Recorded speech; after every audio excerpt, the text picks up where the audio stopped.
Good, thanks, Rick. Good morning, everybody, or good afternoon. Other parts of the world, maybe even good evening in some parts of the world. Um, I'm Joe Wiseman. I'm going to be moderating today's LTAD chat live session. We are going to focus on the youth physical development model, and really happy to have the architects to that model, Drs. Jon Oliver and Rhodri Lloyd, joining us for this Q&A session. For those loyal followers on the LTAD chat, thanks for joining us again. For newcomers, welcome. A reminder that this is being recorded, so please take this time right now to mute yourself. You can also remain on camera if you choose, or you can choose to stop video, that's fine as well. This is an interactive forum, so please use the chat box for questions, comments, and thoughts during the next hour. We're actually going to impose a hard stop at the top of the hour because Rick and I both have another meeting to jump on at the top of the hour. So apologies. I really feel that there's going to be a lot of questions and interaction in today's session. So that may actually mean we have to have a follow-up episode in the future. I'm guessing that probably everybody on this call is as excited as I am today. We're going to talk with this dynamic duo from Cardiff Met University in Wales regarding the youth physical development model. We're going to start with a bit of history and background around it. A colleague of ours, Professor Kevin Till from Leeds Beckett University, about a month or so ago, he told me that he really likes how I get into the history of things. And personally, I think knowing where ideas germinate really gives some good insight into the work that's come before and also inspired the work that people are doing. So we're going to start with just a bit of background and insight into the history of the YPD. And guys, if I'm not mistaken, both of you, or at least Jon, has roots with the great pediatric exercise science program at Exeter. And I know both of you were on this paper from the Journal of Sports Science 2011 that critiqued the popular long-term athletic development models of previous. And it appeared to be a springboard for the youth physical development model that you guys produced. So Jon, maybe start us off a little bit here and just, some backfill in terms of, some insight into how, your previous work, and Rhodri, you as well, how it led up to the youth physical development model. Yeah, will do, Joe, and thanks for the introduction, the invitation to the webinar. Really excited to share our thoughts and philosophies, and particularly interact with the audience and receive any questions. And I guess thanks more broadly, really, just for promoting and pushing LTAD around the world and getting the message out there. And I think it's been great you creating this forum, bringing people together. Certainly an area I'm really passionate about. As you mentioned, I studied for my PhD at Exeter University between 2002 and 2006. And that was around an area linked to youth athlete development of young soccer players. And it was just something I was really interested in around that period, 2002, 2006. The concept of LTAD was really taking off big. The Istvan Barley Canadian model of long-term athlete development had exploded globally. It had been adopted almost unanimously across UK sport and national governing bodies. And I was just really into that stuff. I was doing some of it for my PhD, but I really started reading around it as widely as possible. And that Barley model was really good at putting long-term athlete development on the map and showing that maturity is something we want to consider. But as I started reading into the model and delving into it a bit more deeply, I kind of came to realize that it was really just based on theory. The central tenet they were proposing around windows of opportunity, that you have to train certain fitness components at certain periods of development. The theory, there was supporting theory for it, but you could put theory together to say just to converse, and importantly, there wasn't evidence. There wasn't evidence from training studies to say, yeah, a child at this particular stage of development is going to respond more positively to training than a child who is more or less mature. And just started having lots of conversations around that with other individuals who are interested in the topic area, particularly through the British Association of Sport and Exercise Science. And that's where this paper with Paul Ford as the lead author came out. We really worked on the paper for a number of years.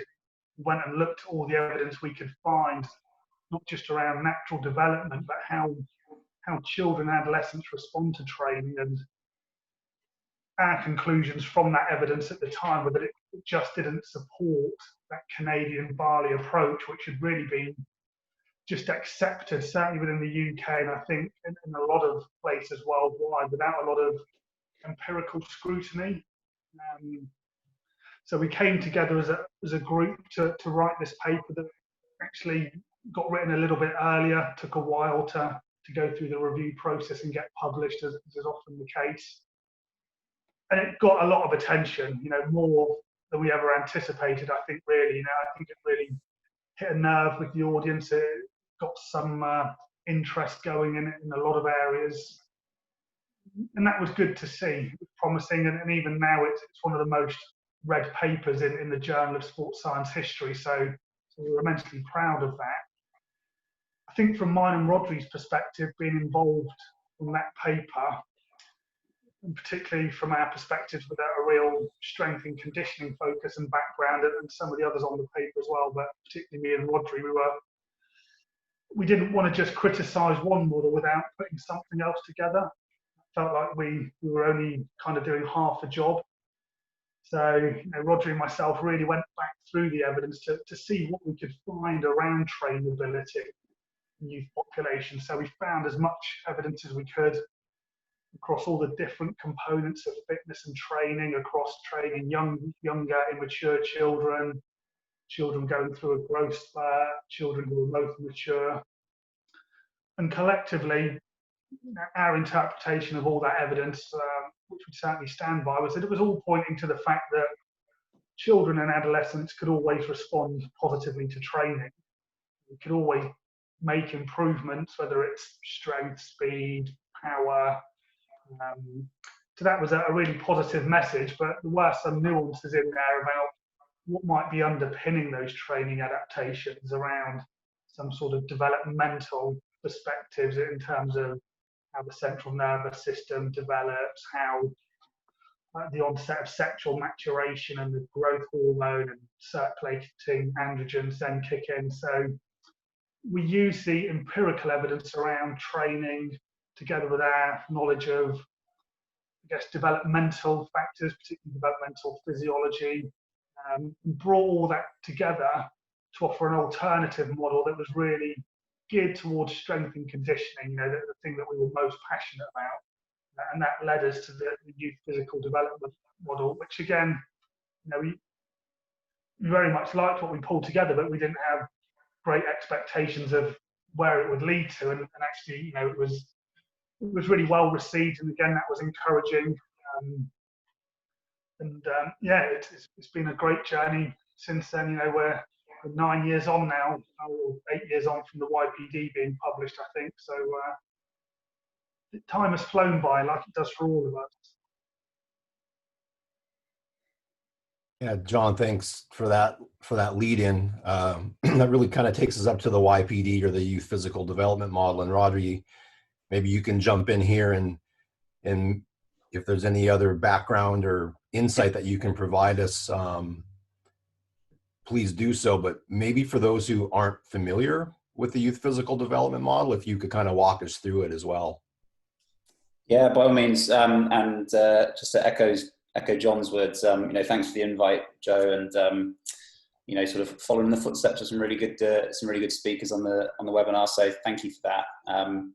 So I guess in terms of the development of the model, as John said, we sort of had the review in JSS. We put a couple of, coach-focused papers together, one around sort of plyometric development, one around weightlifting development. and they were probably aligned, I guess, back in the day with the Canadian model. But as I said, that this was a real sort of shift for us. And I suppose the big obvious thing with the YPD model is that, you know, it's moving away from that philosophy of windows of opportunity to clearly making it, you know, pretty transparent that despite the stage of development that athlete is currently in, you know, the evidence would suggest they can make meaningful improvements in a range of, I guess, sort of athletic qualities that we included. And we tried to be a little bit more, I guess, a little broader in terms of the range of athletic qualities that we included in the model, which I guess was a little bit of a progression from previous work. And really, I would probably take this opportunity to say that, you know, the philosophies that we have to training kids and the sort of rationale and work that went into this model is really, you know, built on a foundation of people that have gone before us. So, you know, in terms of Avery's work around resistance training kids, you know, Jon was studied his PhD in Exeter, and the work that Neil Armstrong and Craig Williams have done around sort of aerobic and anaerobic conditioning. So, you know, it wasn't a case of us suddenly producing this magical product as such. It was just about really trying to formulate and pull all of the existing literature together. So, I mean, in terms of the model itself, as I said, there's two versions, one for boys, one for girls. One of the structure as such doesn't really change in terms of a training focus, but obviously females are going to experience the growth spurt a little ahead of boys. And in the model, for those who haven't seen it before, the font size indicates a relevant importance of that training quality.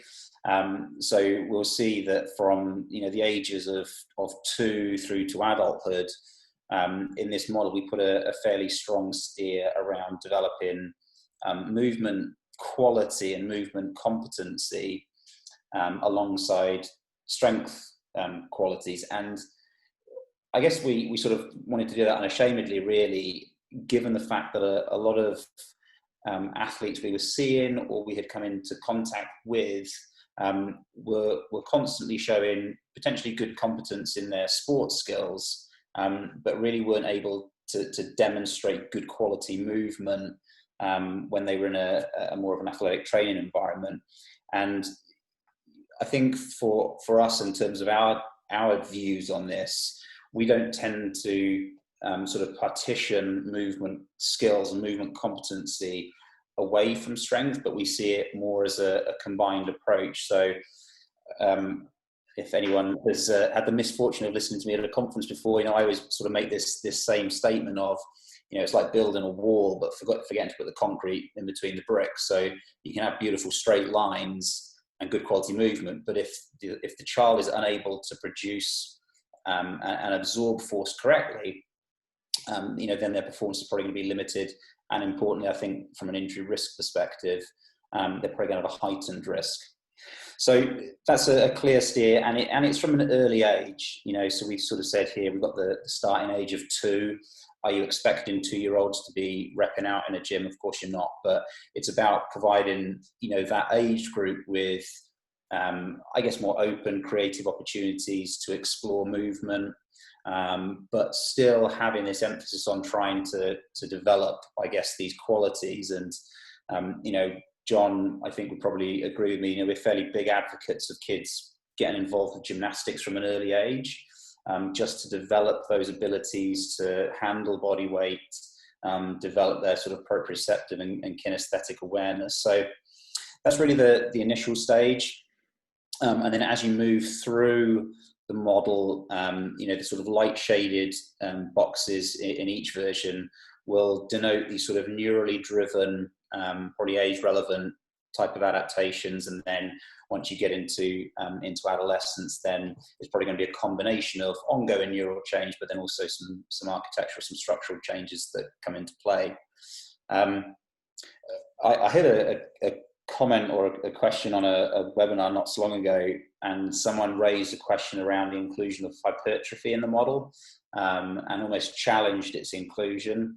And I think, you know, in terms of a defense, the paper, we're not encouraging, you know, necessarily a bodybuilding type approach to hypertrophy here, but it would be very much around I guess a preferential hypertrophy and trying to develop, you know, increases in muscle cross-sectional area, and hopefully there with a carryover in a relationship to maximal strength production. So we've put it towards the back end of that, of the model, obviously, to probably align with the, you know, the natural development of the internal hormonal profiles.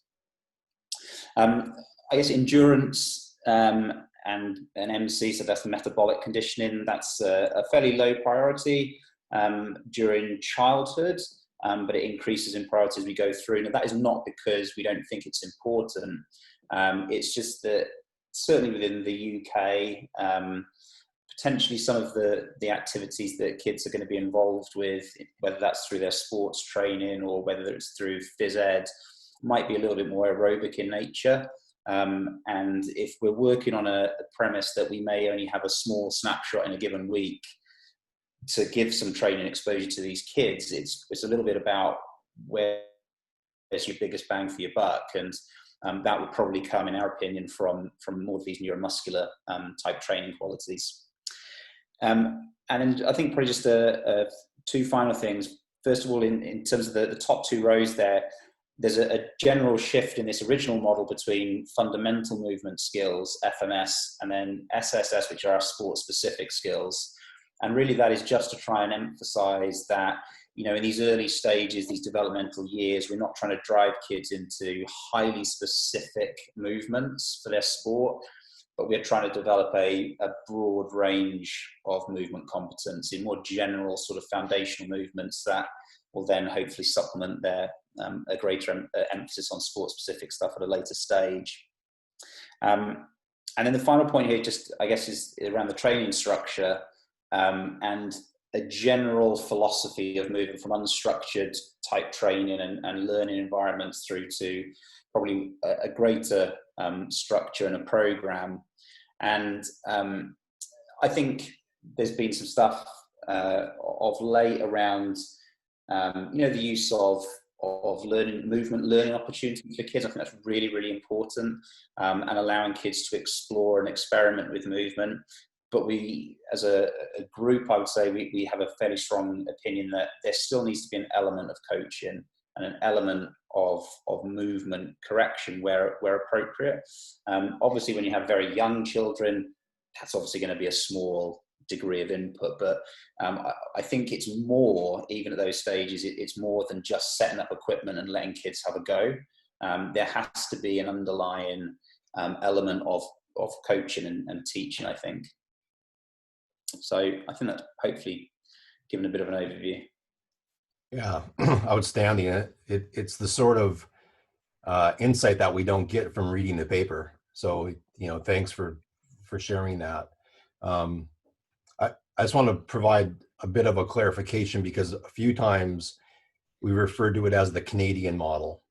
And obviously, you know, the Bollier model is often referred to as the Canadian model because, you know, he's now aligned with the Canadian Sport for Life. But the underpinnings, as you guys know, really come from Eastern European sport science and the sports schools, which Bollier and Bompa and others like Joseph Drabak began writing about, you know, after the fall of the Eastern Bloc communist nations. So I just wanted to provide that aspect as well. Can we expect, go ahead, John.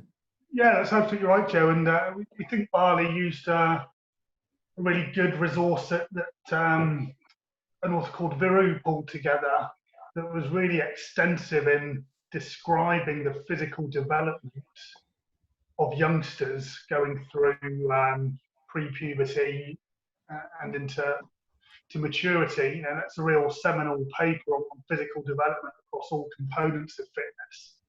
What we think happened is that Barley then made a bit of a jump, a leap of faith from going to what we know we observe in just natural development to what that means for responsiveness to training, and we didn't find that leap of faith was justified when we looked at what evidence was available. Yeah, absolutely. As we've discussed, over beers, these are conversations that I've had with Professor Molina about just the natural history and the natural development of these physical attributes and being mistaken for, sensitive periods per se. And, our colleague, Mark and Voss have recently written, this review on a critique of sensitive periods as well. I'll drop that in the chat box for people. Can we expect an updated version of the YPD? Like, where are you guys right now? If you can share a little bit of your thinking about, updates to the model. Well, maybe I'll just start a little bit and then pass over to Rhodri. So it's just tweaks. The good thing is there's been a real accumulation of evidence on training youth and young athletes since the original YPD came out. So the number of empirical studies on training kids has really grown exponentially. So that means we've now got a much bigger evidence base to work with. And all that evidence still points in the same direction for us. So it's really helped confirm what we had in the original model. Some of the elements in the original model around what we train and when. So the original thoughts, back in the sort of 80s, 90s, were that children couldn't respond to training until they hit puberty, something called the trigger hypothesis. You needed the trigger of puberty before you could experience training gains. And we certainly found that's not the case. And in fact, what we think is that lots of the training gains that children can experience when they're younger and more immature particularly come from gains, adaptations made in the central nervous system. So a term that we call neuroplasticity. So how adaptable is a neural system? How adaptable is it to change? So we want to change it with movement experiences, training, etc. And across all aspects of developmental research, there's consensus that neuroplasticity is highest from birth and then steadily declines. So it's high during childhood. There's maybe a spurt of development around adolescence, and then it just declines. So we can keep adapting our ability to move and coordinate as we get older, but it's much easier to do that when we're younger. So if we can really emphasize some of these, I guess, setting up the training and the environment to really promote good movement from a young age, that's really going to be beneficial. And Rhodri, I think it's fair to say, although the next iteration of the model is by and large the same, we'll just be trying to highlight that focus a little bit more on movement and the competency aspect. Yeah, I think it's probably maybe on reflection, it didn't come through strongly enough in the first paper, but I guess in some conversations we've had with coaches, and there's almost been a move to, do you drive your program based on growth and maturation? And, our take on this is that, much like you wouldn't have an S&C program designed for a 10-year-old, you wouldn't necessarily have a program designed for someone who's pre-peak height velocity. Your key driver is going to be about what the athlete can do, and their degree of technical competence. So, it could be that you have someone who is, 15, post-PHV, everything's pointing that direction, but they've never spent a minute inside a training facility. So they are starting at the early stages of the model. So there's a couple of tweaks, I think, to the model, and it's really about, I guess, putting technical competency right at the center of it. And then something we've probably tried to do is almost amalgamate the fundamental movement skills and the sport-specific skills. So we've kind of replaced that with our term that we use, which are our athletic motor skill competencies. And they are really to show the types of qualities that we're trying to develop with any program with young athletes that really go to drive any types of movement. So John Radner has just led on a review paper for this that's just been submitted to Strength and Conditioning Journal on the AMSCs. So that's going to feature within it, and really, you know, irrespective of the stage of development that child or adolescent is at, is constantly going to be a referral back to the quality of that movement. So it's probably putting that front and center. And then as John alluded to, it's about probably, you know, re-emphasizing the evidence that has been published since this paper went to print. You know, we've had our own PhD students who've produced work, and there's been a whole host of other people globally. There's been a real boom in this topic in the last 10 years. So the update will hopefully capture that information, and then providing a little bit more narrative and insight into, well, you know, if you've got, you know, an athlete that is pre-peak high velocity, might they be slightly more receptive to certain types of training? So if you're saying that strength is important, well, almost what at the moment with the literature tell us about the best way to achieve those strength gains, and how might that then change as that child goes through to adolescence? So I don't think John and I ever wanted this paper to be a rigid, fixed blueprint that people just blindly ascribe to. It's about, you know, possibly using it as an anchor point to help steer direction. But the way in which people apply any type of model is context specific, right? And it's specific to the facility you have, the type of athletes you're working with, the time availability you have. So it's really about trying to give the best evidence we can, an evidence-based approach to, an evidence-informed approach to the best types of training. Yeah, I think that last point is so important, because I think there are so many people out there who are hypercritical of many long-term athletic development models, including the YPD, that it's too prescriptive.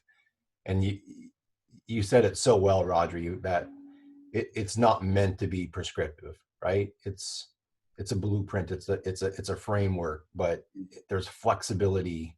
There needs to be flexibility, obviously, within it. That's so important for people to understand.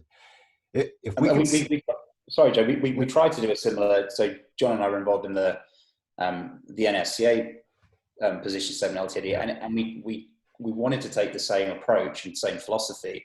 You know, it's not about dictating to people what they should be doing, which is why we went down the line of having these 10 pillars that, you know, irrespective of the facility you're in and the region of the world you're in, hopefully these are some principles that you can abide by.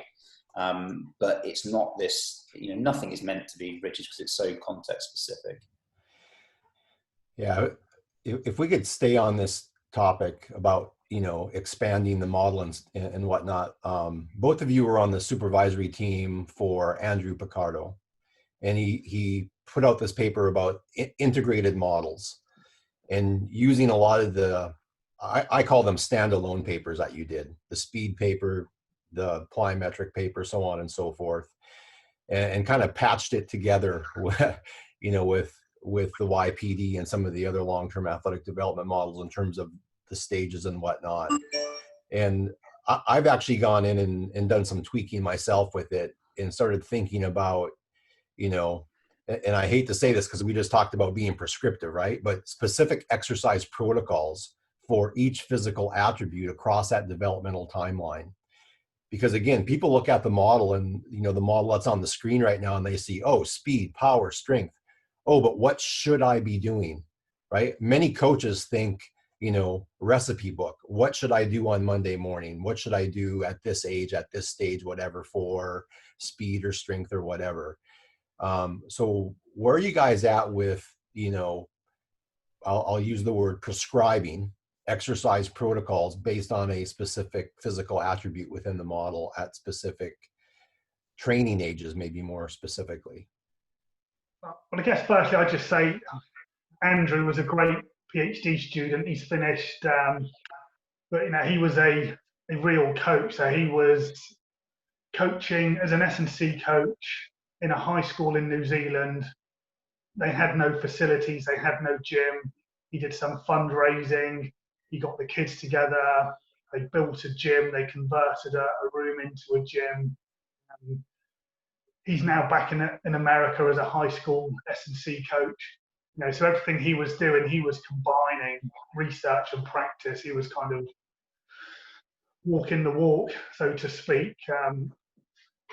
And part of his work was around him just bringing all his plans together. He was doing a real program for athletic development.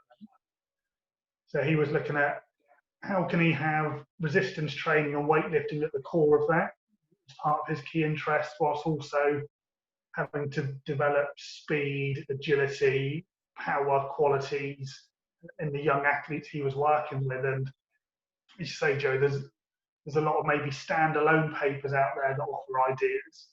But I think, like all coaches, Andrew was coming to it with, where you've got to try and synthesize this and get it to something practical. And that's where it becomes much more difficult. For me, then it becomes a little bit of mapping about how you move between the physical qualities versus the mode of training. So I get it. You look at something like the YPD model or another model and you think, crikey, there's a lot that I've got to do here. There's a lot of components I've got to train.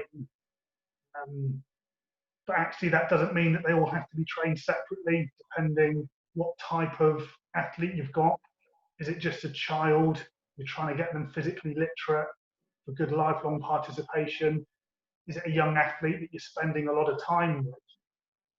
We definitely want to build variety into the experience of the young athlete, but you could have something like a youngster doing plyometric training that is hitting a whole host of those qualities simultaneously. And it might just be that the focus of the mode of changing just shifts so that we get some variety, but it's not necessarily about training everything separately, although we might certainly move to that where we get more serious young athletes who are investing more, becoming more specialised. So I guess that's a little bit more of a general philosophy. Rhodri, I don't know if you've got any more thoughts on the specific programming of each quality. Yeah, I think I agree with Jon. I think you need to be realistic in terms of the exposure time you're going to have with the athletes. You may only get 1 30-minute or 2 45-minute sessions in a week. So I think there's going to be an element of micro-dosing of a few things. So, if there's an opportunity before a skill session to, allow kids to practice sprinting, that's the best way to get them faster, is to allow them to run fast. And if you can introduce some plyos into maybe a gym session, or maybe even before your field-based session, I think there's some general principles that I would probably stick to in terms of trying to develop a broad range of competency across our athletic motor skills. So, if it's lower body, bilateral, unilateral, upper body, pushing and pulling, core bracing, rebounding, we want to see competency across that spectrum. And it might be that, early on with very sort of inexperienced kids, you might have a little bit of everything there. But then as they acquire the training experience, they build their training history, I think naturally you're probably going to see some qualities that you're going to try and tailor the program towards more. And in terms of, specific exercises, then for me, I think there's an element of coach preference here. When you get down to the real specifics of, should it be squatting, or should it be deadlifting, should it be forearm, should it be hard, there's going to be an element of coach preference there. A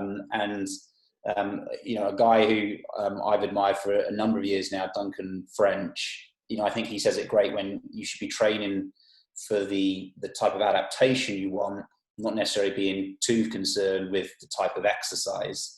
And I think that's really an important a hallmark, I think, that I would probably sort of set my programming around. Good. Yeah, and I've always been a bit reluctant for us and our colleagues to go down the route of offering really prescriptive examples, because then just a bit of a fear that people would just pick them up and follow them to the letter, and that might become inappropriate in their given context. Me and Rhodri have been lucky to edit our youth strength and conditioning book, which is now in its second edition, and we've had some fantastic contributions across a range of contributors who are researchers and practitioners. And you've obviously contributed to that as well, Joe. And in there, the different qualities and modes of training are unpicked a little bit. Some guidelines are given around example training sessions, but they tend to just be examples to show what might happen with a young athlete who is lower competency versus what might happen in terms of programming and prescription much further down the line when you've got an athlete with a higher training age and much higher competency levels. So we've tried to provide examples of, I guess, around the ends of the spectrum. We think practitioners really need to go and sort of fill in the gaps for themselves and find out what works in their environment and scenario. I think that final, that point from Jon is so important. We've got a PhD student who's nearing completion now, Ben Pullen, and one of his early interventions was in a school deep in the Welsh valleys, and that's a whole different ball game to being able to conduct training sessions in a nice training environment where you have 100% adherence and every single child wants to take part. And if you'd have tried to replicate, a standard or a typical type of training structure, it ain't going to work. So it's about being flexible, I think, and as a coach, it's about, these are the general principles. If it's going to be some sort of aerobic type activity, we want it to be high intensity, given the sort of the metabolic profiles of children, and it's about developing a breadth of skills. It's probably about developing good levels of basic strength. So I think those are the sort of the pillars, but then specific exercises, I think it's probably going to be a little bit more down to the coach.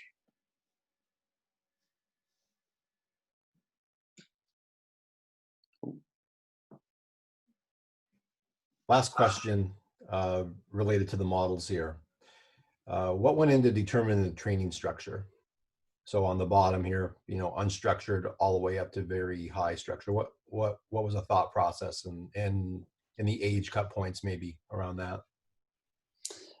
Yeah, I can take this one. I don't think it was really, really rigid in terms of the age cutoffs. I think it's a general philosophy of moving from unstructured to high structured, and it's actually one of the other changes we've made to the second version is almost just to have those two sort of extreme ends. This is, I suppose, it's taking the 2, 3, 4-year-old. You try and apply a structured program that is never going to work. So they need room for creativity. It's more about probably a little bit of deliberate play and exploratory type activities. But, as we get older, then, there's going to be a greater need for more detailed programming and probably more refined programming. And it's, I'm not sure there's necessarily a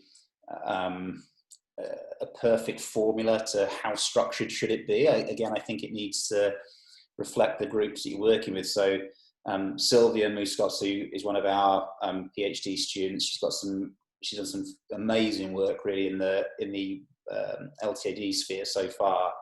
And, her background is working and delivering S&C to young gymnasts. So by their very nature and by their sporting experience, they're very accustomed to detail and structure. So they're probably a little bit more of a different type of population to work with than, your 14, 15-year-old rugby players who've never set foot in a training facility before. So it's again, probably not a really detailed formulaic type approach, but the general philosophy of little training experience, we give them probably more room to be creative. And as that increases over time, we get more structured with the training. And we've certainly noticed that from what we have to do in research with our intervention. So we've had a lot of PhD students undertaking training interventions with youngsters and young athletes. And unfortunately, with research, one thing we need to do is collect data, which means testing our participants. But if we go straight in with a group that we're working with and test them straight away, we're having to do highly structured work. It's the first thing we introduce participants to. And it's not a good approach. The first thing we want to do is get them engaged as participants, give them some fun and enjoyment, so they want to come to the program, so they want to do exercise with us and take part in the intervention. So I think that's something we've learned over the years, and that we try to build in upfront with our research project to really help with participant buy-in and engagement. Yeah, that's a great point by Jon, and the value we place on building relationships and gathering that engagement up front, it pays dividends. So Sylvia, who I mentioned, she's writing up the final study of her PhD. Her training intervention is still ongoing, and that the research study has come out of her program, not the program has been a result because of the research study she wanted to conduct. So, and I think that's where we have really made a conscious effort over recent times to truly blend science and practice. And I think, I'm a big believer that they can coexist. It doesn't have to be one lead and another. Yeah, absolutely. And again, we've had these conversations before, and it's what I call the living lab. And one of our last LTAD chats, we had our colleagues from Leeds Beckett, Ben Jones, Kevin Till, and their group who, do an outstanding job of, number one, training individuals to become, scholar practitioners, and then also, embedding them and serving both worlds. Because, they can coexist, and wholeheartedly agree that we can do a much better job in our space. Long-term athletic development in schools and sports clubs, and creating these partnerships. So we have a question from Paul Rudd. And this is one that my colleagues, Tony Marino and Rick Howard, talk about all the time as well, related to physical education. So have you guys thought about, or do you see the value in integrating the model within physical education curriculum, and maybe moving away from sport-specific curriculum to a more movement, physical activity-centered approach? Paul says, surely there's a modern approach to include both to get maximum developmental output. Yeah, absolutely. And it's something we're trying to do. Rhodri mentioned one of our PhD students, Ben Pullen. We've been lucky enough, we're based in Cardiff in Wales. So we've managed to work with Sport Wales, who are a body that they help inform the PE curriculum, but importantly, they fund and look after the Commonwealth and Olympic sports, developing athletes. So they've identified, I think, as we see in much of the world, the sort of polarized approach where we're getting children who are more sedentary, becoming more overweight, more obese in the general population, whereas at the same time, they're practitioners who are working with developmental athletes transitioning into high performance systems are just breaking down. They're getting injured too easily. They're appearing in a high performance system. They can't engage in good quality training because they don't have the training skills. So they recognise that. So Sport Wales have funded this research where we can try and introduce movement skill interventions into the physical education curriculum. So that's what Ben, our student, has been working on. So it's been about getting in with year 7 and 8 pupils, taking over PE, having to move the coaching philosophy a little bit of how do you work with large groups of children to introduce them to moving well, which is quite difficult when you want your coach or teacher to be really focused on movement competency. Suddenly there's 30 bodies moving around a room doing all sorts of things. So there's definitely a desire to move in that direction in Wales. It's something we're working on, and I absolutely see that as being where we need to head to get to the population, basically to help improve physical literacy. So to give kids the skills to move, to then give them the confidence and motivation to move. I see that branching off into just helping the general population be physically active, lifelong physically active, but then also helping feed that performance pathway. That there's just too many young athletes getting too many injuries, and there's those that just can't train that well as they enter performance pathways. So yeah, I think we're missing a real trick if we don't utilise physical education more effectively. Yeah, I mean, just to go off Jon's comment there, I think we've, in the NSCA position statement, we did a 2-part review in JASA as well, and a lot of our work has really been about trying to promote LTAD for all. It's not a model to support athletes. These are qualities that all kids need. And, I think for me, the sort of glue really that is at the heart of the success of, a school-based LTAD program or an LTAD program that's driven out of a sporting association is that it's people, and it's really about the quality of coach being able to work with very often mixed levels of competence, and that's just from a physical standpoint. When you then factor in, we often think about development from a physical standpoint, but there's the psychosocial element to it, which is really, really important.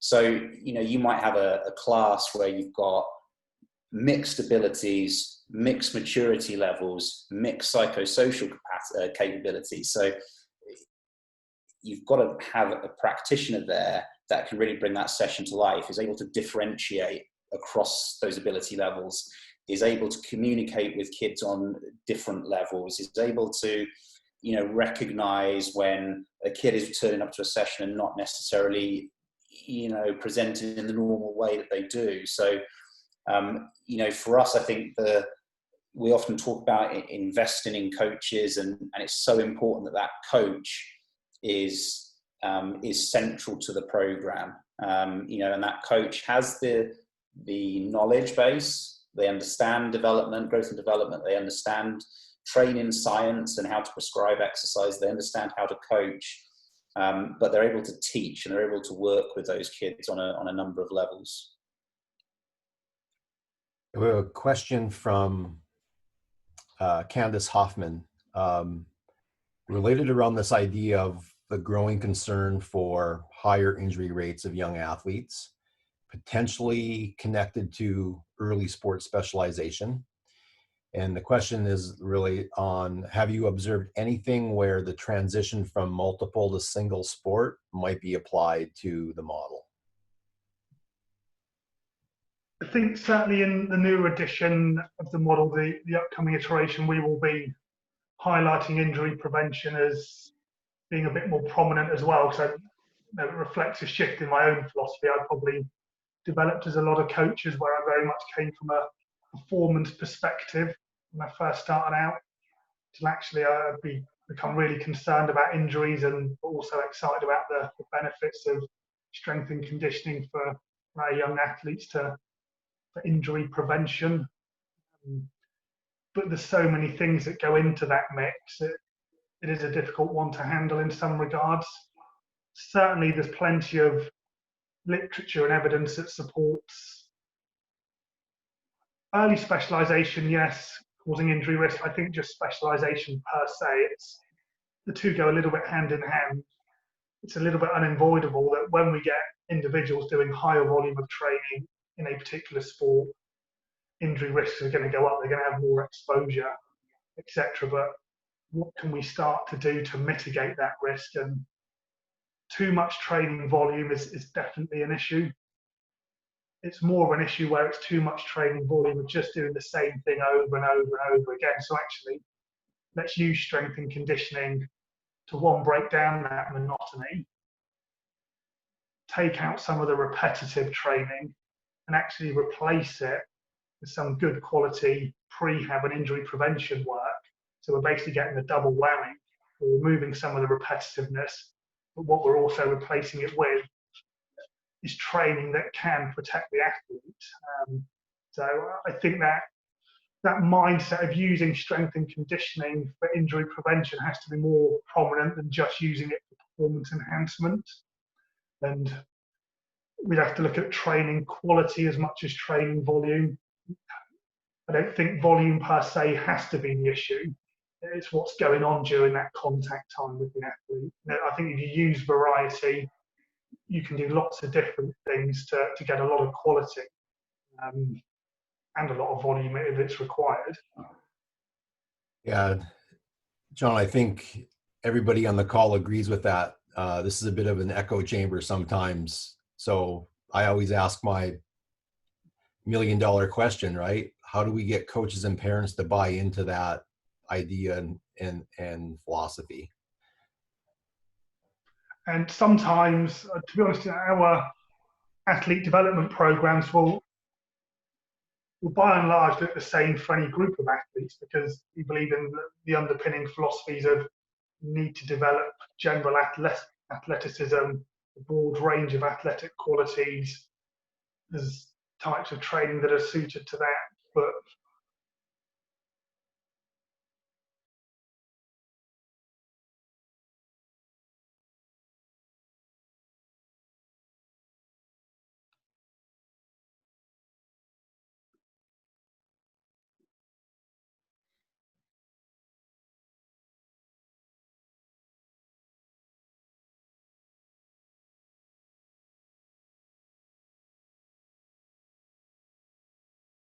the parents, the coaches, etc., the teachers on side.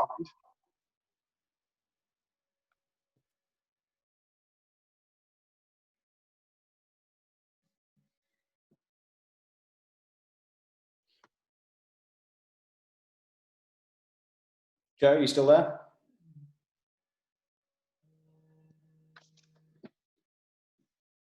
It looks like Joe fell off the call here, unfortunately. He just texted me he lost signal, so we can give him a minute to kick back in. But Rhodri, do you have a comment to add to what John just said? Yeah, I didn't quite catch the end of John's point there, but I think in terms of getting buy-in from coaches and from parents, I think it's about quite often the way it's framed, and I think too often, and social media can be a bad almost forum for this. It's about bashing parents, things that they're doing wrong in terms of helping the development of their kids from a sporting perspective, and that's not the way to go about it. We need to be working with parents and encouraging good behaviours.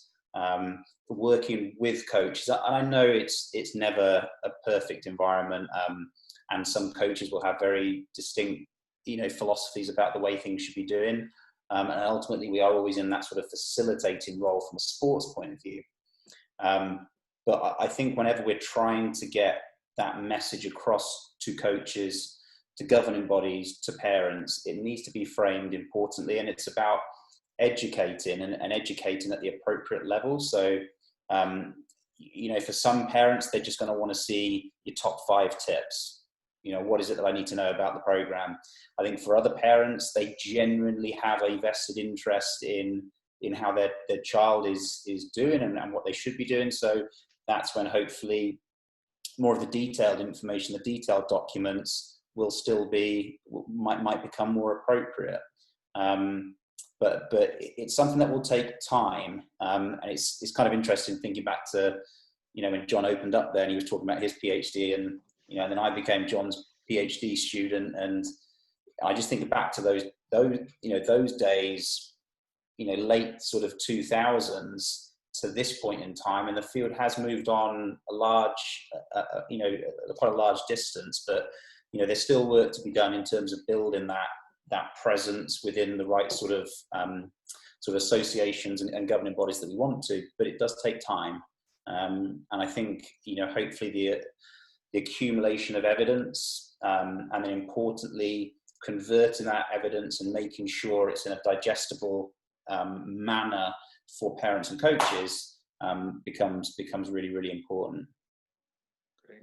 Thanks, Rhodri. It looks like Joe's back. Yeah, a little thunderstorm rolling through here, so I got bounced off. Oh, man.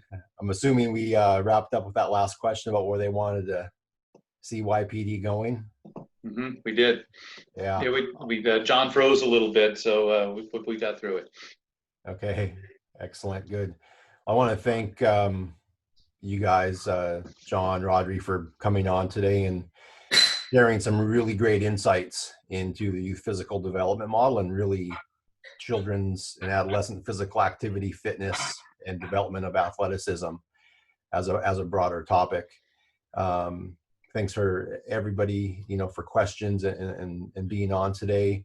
All of the LTAD chats are recorded and on the LTADchat YouTube channel. Upcoming events, we're actually going to go back to our original format, that being Twitter. We have a 1-hour Q&A next Tuesday, June 9th, on the topic of warm-up. It's a great place to engage, learn, interact with others. Usually drop a question every 5 to 8 minutes or so.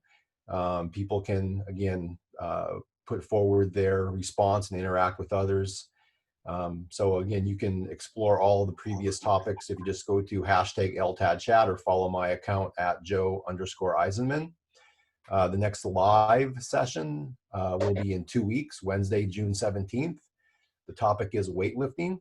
It's going to be hosted by my colleague, Tony Moreno. Guests are Bob Takano, Leo Totten, and Anna Swisher. So that should be a great session on weightlifting and its application to youth physical development as well. As I mentioned, you can find all of the live versions at the LTADchat YouTube channel, and you can follow all the action at my personal website, ironmanperformance.org. So thanks again to Drs. Rhodri Lloyd and Jon Oliver, again, for providing some great information and insight into the youth physical development model. Oh, pleasure. Thank you both. All right. Cheers, everybody. Have a great day. Yep. Thanks, everybody. Thank you.